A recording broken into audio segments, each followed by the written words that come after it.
Good morning, boys and girls, and welcome back to Mindfulness with Miss Petrocelli. I hope you guys had a nice, restful, calm weekend. Let me know if you meditated and how it felt. I'd really like to know that it's working and that it's helping you. Okay, so for today, here's our famous poster about our brain. So I just want to recap what we learned last week, right? The brain. Why do we practice mindfulness?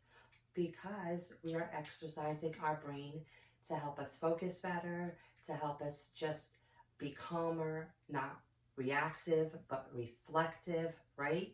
We want to be able to think before we act, right? In most situations need thinking, right? And that's where mindfulness comes in, right? And you've seen it. If you've been doing it with me, then you can notice that it does calm, right? So we need to use it. It really works, and it's just gonna help us become better learners, right? Like I said before. All right, recapping again. The PFC, I asked you guys that question. What is the PFC? PFC stands for prefrontal cortex, right? And that's what? Right here, the front of our brains. That's where we make all our sound decisions. That's where a lot of learning takes place. But that doesn't happen, right? If what? Our guard dog, what do we call that guard dog? The amygdala. If the amygdala is on tensed up, hyped up, ready to fire, then the prefrontal cortex is not going to be able to think clearly, react responsibly. So we need to keep the amygdala calm so that when we're ready to make important decisions, or we're in a situation where things are coming at us, maybe somebody said something not nice to us, or maybe a teacher really made us mad, or our parents or brothers or sisters really made us mad, that amygdala is going to go right away, right? But we need to learn how to calm it so that we don't react right away to those things, and we think about them and then reflect on them and then make our decisions about them, right? That's the whole point of calming the amygdala. And then, of course, the very important hippocampus, right? Those little crescent shapes that are behind our earlobe somewhere over here in the brain. And that is responsible for our memory, right? And the hippocampus, information doesn't travel, right, from the prefrontal cortex to the hippocampus if the amygdala is really stressed out and it thinks it's in fight, flight, or freeze mode, right? If it thinks that it's in danger, it's going to protect us, right? But we're not always in danger. So we need to learn how to calm that amygdala. All right, so now that we know the parts of the brain, why mindfulness is because breathing. Breathing is what's called the core practice, and that's something we're going to be talking about today. And that's what we do, right? It's the core practice of mindfulness is the breathing. And why? Because breathing is everywhere with us, right? And it lets us, the point of mindfulness is to focus on one thing without judgment or opinion about it, right? So we can focus just on our breath. We don't know it. We can't label it as good or bad. It's just our breath. It keeps us alive, right? So by focusing on the breath, right, that core practice, it does calm the amygdala. So this is the whole point of teaching this class, because some of us are really stressed out. We have a lot of stress in our lives, and we want to teach you guys how to cope with that stress, because the stress necessarily isn't going away, right? This isn't to make you happy all the time. Mindfulness is not about that. It's just about helping you to calm your body so that you can feel happier more often than not, right? Because you won't be as stressed out. You'll be able to deal with it, and you'll know that you're in control of your mind, right? It's really important. All right, so let's get started. Again, I'm using our Minds Up curriculum to help me out here.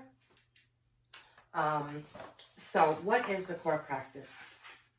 It's what makes up mindfulness, right? It's the deep breathing, right? That's what we do. To focus on our breath, to calm our minds. That's basically it in a nutshell. So what does deep breathing do besides calming the amygdala? There's processes, right, in the brain that control other parts of our bodies, right? And what are those little things called that send signals? Remember we talked about the N, it starts with an N, right? It sends signals throughout the brain, those little things that travel through pathways that we have to keep nice and healthy. Neurons, right? And neurons, we can change the plasticity of the brain, right? Neuroplasticity. That means that your brain doesn't stay the same, like I said before. Just because you're mad today, or just you react, you're kind of a grumpy grump, you think, or you're feeling always mopey. That's not who you are. That's not defining you, okay? That's just what you're feeling at the moment. And the moment could be a long moment. It could last a day, or two, or weeks, or months, okay? But that's where mindfulness is going to help with all that, right? It's if you just practice the breathing every day, 10 minutes every single day, I promise you, you'll be able to deal with all those things so much more effectively, okay? So what is it good for? Let's get back to that.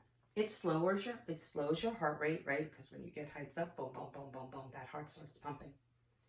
It lowers your blood pressure, right? And it sharpens our focus. So we're ready to learn. We're ready to just zone in on what that teacher is telling us, right? That's the point of mindfulness. It also, which is super important, and what I love about it, is it lessens anxiety because it overrides that fight, flight, or freeze in the amygdala, right? That deep breathing kind of doesn't allow the amygdala to go to the fight, flight, or freeze mode. It keeps it calm. So it makes you have control of your thoughts, right? Instead of just being reactive. We are controlling our thoughts. And where does that controlled thoughts happen? Right here in the front, the prefrontal cortex. So when we regulate our breathing, right? When we pay attention to our breathing, or when we count as we're breathing, like we're counting to 10, we're regulating, right? We are paying attention to our breath. When we do that, we're training the brain to think first and then react, right? Super important. It's early in the morning, guys. As you can tell, my voice is a little hoarse, sorry. Super important, right? Okay, so that way we can practice mindful behavior because we want to be mindful. What a much better world we would live in if people would think before they reacted, right?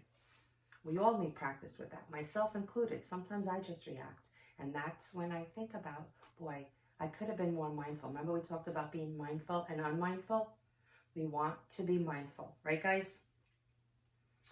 All right. What else did I want to read you guys? One great tip that I want to give you. Say you're about to, you don't like to go to the doctor, if you have to go to the doctor, or you have a competition or something. Before you do that, okay, I want you for 1 minute, just 1 minute, I want you to either breathe, practice that breathing, the core practice, or I want you to listen to some calming music for 1 minute. That's it. Let me know how that affects you.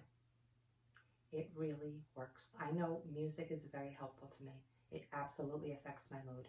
Sometimes if I'm in a funk, right, I go for a ride. I put the music on in my car, and guess what? In literally just a few minutes, I'm feeling a lot better. You guys can't drive, but you can put on some headphones. You can go for a walk. You can lay in bed, okay? Whatever you can do. Listen to some music if you're feeling stressed out. It helps. All right.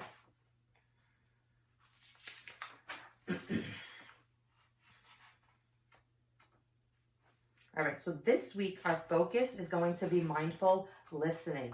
And we practiced that already, right? But we're going to practice it more this week because mindful listening is important, not just to listen to the sound of the chime that I'm going to go off or the sounds of the environment around us while we're meditating. Mindful listening is important because why? It teaches us to be mindful listeners. When is that really important? When our parents are telling us to do something, right? They're talking with us. When our teachers are giving instruction, right, and telling us what to do, giving us new information. we need to be mindful listeners. Super important, guys, right? So we are going to practice being mindful listeners with different things. So today, I have an activity for you that I'm going to do with you guys, okay? And then I want you to let me know what the sounds that I'm making are. So I'm not gonna let you see what I'm doing, but in the comments, you have to answer. That's your assignment for this class. You have to let me know what the 5 sounds that I made were, okay? What made those sounds? All right, so before I get to that activity, I just wanted to go over why this is important, right?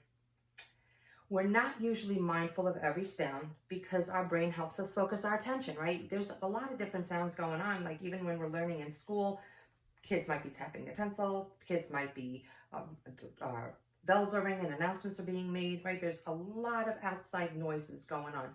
So we have to learn, we already know how to focus our attention. Well, mindfulness is gonna make us even better at it, right? That's the whole point of mindfulness, is practicing, right? So, I'm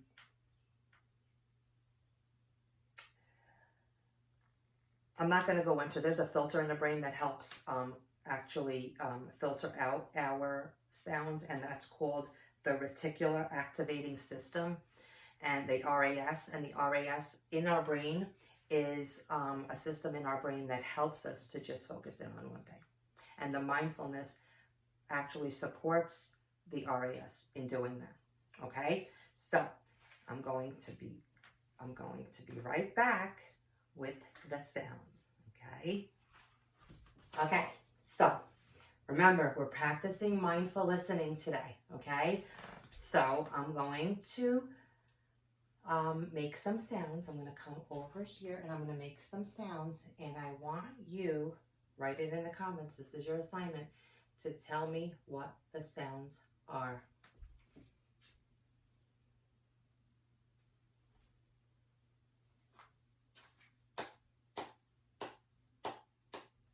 What sound am I making here, guys?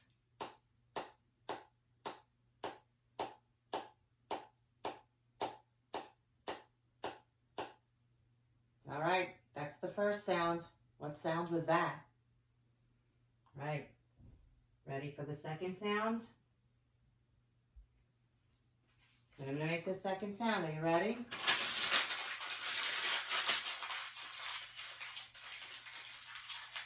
All right, what is that? What am I doing? That's sound number 2. Sound number 3.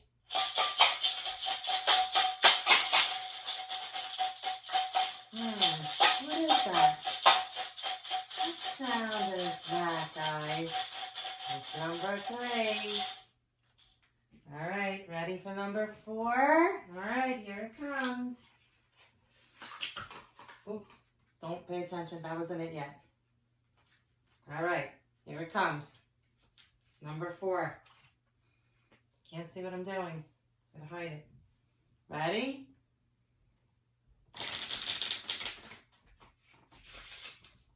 What sound am I making there, guys? What sound is that?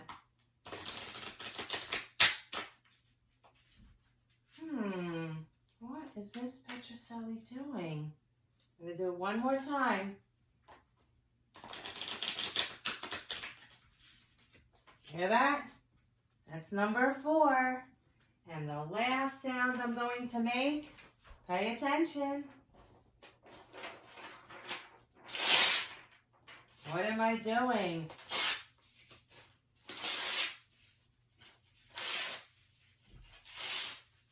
That's sound number 5. Well, you guys did a really great job today listening and paying attention. Stay tuned for the next video, our mindfulness video, where we will be focusing on some sounds, and I'm not sure what else I'm going to be in the mood to do. Definitely going to breathe, right? Because that's what it's all about. So stay tuned for that, guys. Till next time. Bye-bye. Oh, I just wanted to mention too, moving forward, I think I'm only going to do the instructional video on Mondays for you guys, so not to overwhelm you with too many videos. So Monday, you will have the 3 videos, but then the rest of the week, I will only be doing the mindfulness and the yoga. So the instructional one, so for this week, we were talking about mindful listening, right? And how it's important to really pay attention to the sounds around us. Do that this week, okay? Besides answering those questions to the sounds, do mindful listening, right? Really, somebody's talking to you, really listen to them, right? If you're listening to music, really listen to it, right? Whatever you're doing, just really, really pay attention. Till next time, guys, stay peaceful. Bye-bye.